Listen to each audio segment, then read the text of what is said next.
ఉత్సవ ప్రియుడైన శ్రీ వెంకటేశ్వర స్వామి వారికి ప్రతి ఏటా బ్రహ్మోత్సవాలు అంగరంగ వైభవంగా జరుగుతాయి.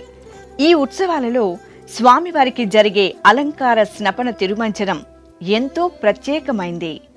బ్రహ్మోత్సవాలలో 2వ రోజున, 3వ రోజున, 7వ రోజున మలయప్ప స్వామికి జరిపే అలంకార స్నపన తిరుమంజనానికి విశేష ప్రాధాన్యత ఉంది.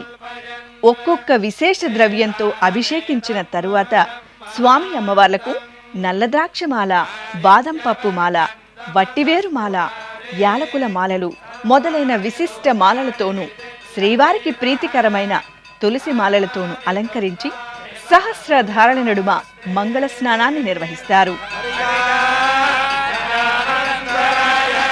బ్రహ్మోత్సవ శుభవేళలో వర్ణశోభితంగా సాగే ఈ అలంకార స్నపన తిరుమంజనం భక్తులకు నేత్రానందాన్ని కలగజేస్తుంది.